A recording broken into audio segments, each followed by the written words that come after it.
Welcome into the Picks, presented by Dick's Sporting Goods, your guide to Texas high school football weekend. My name is Greg Tepper of Dave Campbell's Texas Football and TexasFootball.com. Thank you so much for tuning in, and we've entered week 4 of the 2025 Texas high school football season. And maybe you feel like we're just kind of settling in. And maybe you're just like, okay, well, football season's going, ho-hum, another week. And I get that, right? Even around here at the Dave Campbell's Texas Football offices, as we enter week 4 of the season, there's a little bit of feeling of like, okay, the adrenaline of the early season has kind of worn off, and now we're kind of settling into our normal routine in football season.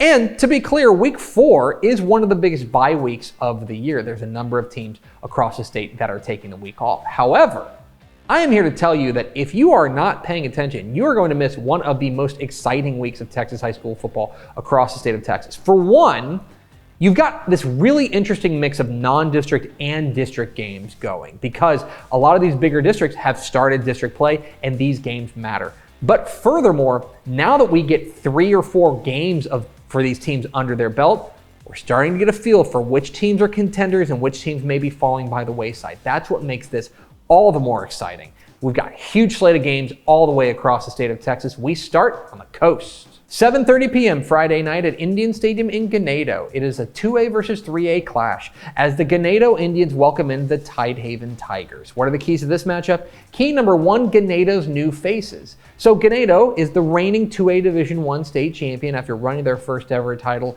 a year ago, and a lot of the key pieces from last year's team off to the next level. This is a Ganado team that brought back just 5 starters from that title team. Guys like Bryce Ullman, who was such a superstar for them, they are gone to the next level. But the cupboard is hardly bare. Guys like Logan Burris and Austin Pena have stepped up in a big way, and some relative newcomers like new quarterback Landon Arriaga are taking on bigger roles. So far, so good, as the Indians are undefeated, but this will be their biggest test to date. So, can Ganado's new faces step up? Key number 2, Tidehaven's defensive dominance. So for all the questions we had about Ganado entering the season, we did not have those questions for Tidehaven because the Tigers are absolutely loaded with experience and playmakers. We found that out when they won the state 7-on-7 tournament down in College Station this summer, and it starts on the defensive side. This is a team that through 3 games has allowed just 14 points total to their opponents. Guys like Bryce Silva and TJ Galvan have led the charge for this Tigers defense. That is going to be the challenge for Ganado. Can they find a way through what has been an outstanding Tidehaven defense? And key number 3, dress rehearsal. So sometimes in non-district games like this one, you wonder how coaches are going to approach it, right? Every coach wants to win every game, but at the same time, there's bigger fish to fry. And you don't necessarily want to put everything on tape in a non-district game before you get into the district games that actually matter, the ones that determine how you get into the playoffs and how deep you go in the postseason.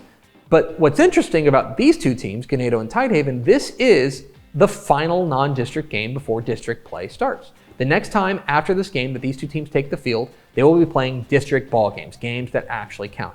And I think that's going to put the onus on coaches like Tidehaven's David Lucio and Josh Irvin of Ganado to really let it all hang out and see what their team is capable of in full bloom. I think we're going to get the best from both of these teams as they prepare for the games that count. So, with both teams letting it all hang, which team comes out on top? Who am I picking? I'm going with Tidehaven. The Tigers get the nod here because they've got more experience in games like this.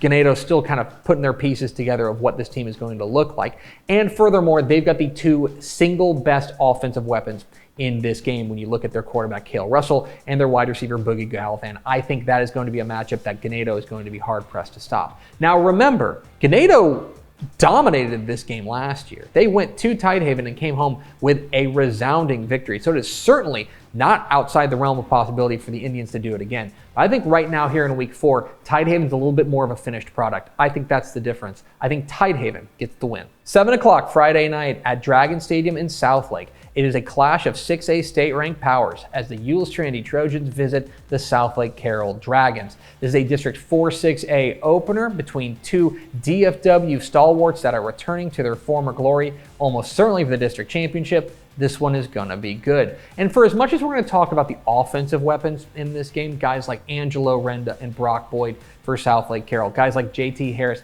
and Mac Lineweaver for Euless Trinity. I actually think the defenses are what are going to shine in this game. These two teams have allowed just 40 points combined to their opponents on the year. Very impressive stuff. Southlake Carroll safety William Chen has been terrific. You add in the Euless Trinity defense led by Caleb Adam. These teams are complete.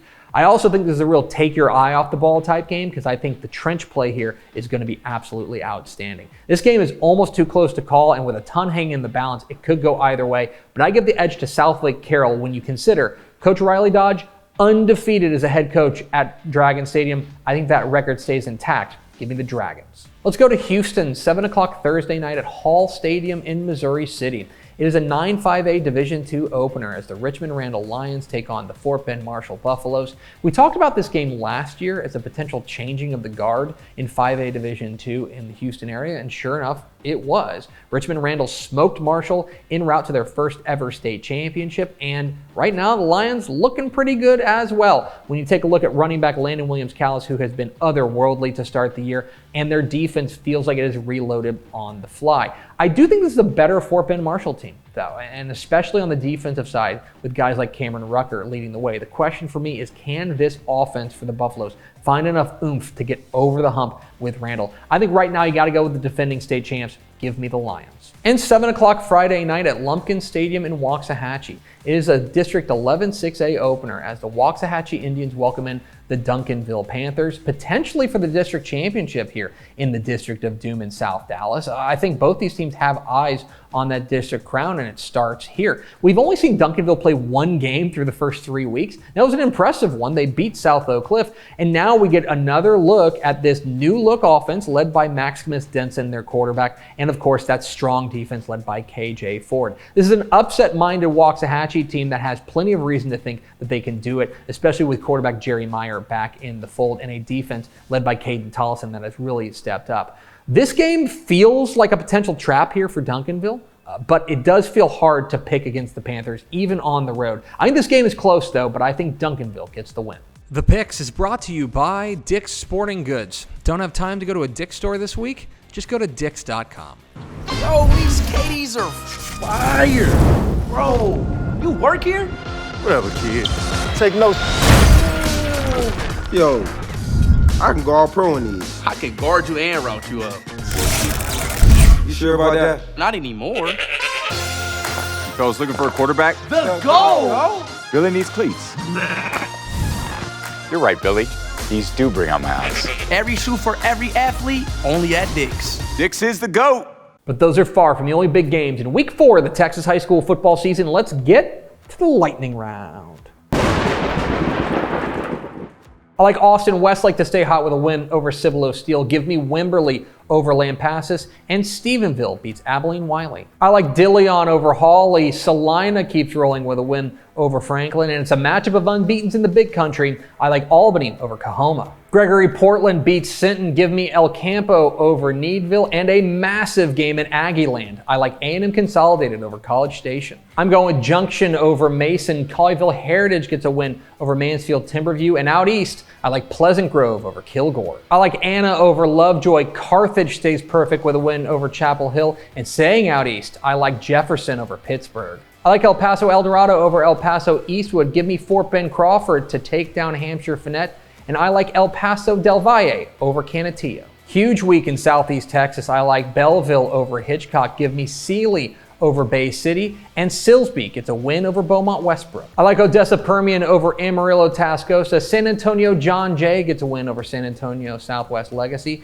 and Smithson Valley takes down Bernie Champion. I'm going with Post over Slayton. Alvarado gets a win over Waco Connolly, and the Woodlands beats Willis. Crawford stays hot with a win over Axtell. I think Honeygrove bounces back with a win over Blue Ridge, and give me Magnolia over Tomball Memorial. Surprising Era stays perfect with a win over Electra. Give me Windthorst to take down Alvord, and Amarillo beats Amarillo Palo Duro. I like Wichita Falls City View to get a win over Iowa Park. Midland Legacy takes down Abilene, and Garrison gets a win over Lovelady. In our 6-man game of the week, I like Aquila over Milford. Give me Grand Saline to get a win over Joaquin, and Corpus Christi Toloso Midway takes down Hebronville. In our private school game of the week, I like Lubbock Kingdom Prep over Abilene Christian. Laredo United gets a win over Weslaco, and Mission Veterans Memorial takes down Laredo LBJ. Battle of Unbeatens in the Alamo City. I like Brennan over Harlan. Give me Alamo Heights to take down Schertz Clemens. And Midland Greenwood passes a big test with a win over Shallowater. I'm going with Seminole over Lubbock Liberty. Hewitt Midway gets a win over Mansfield.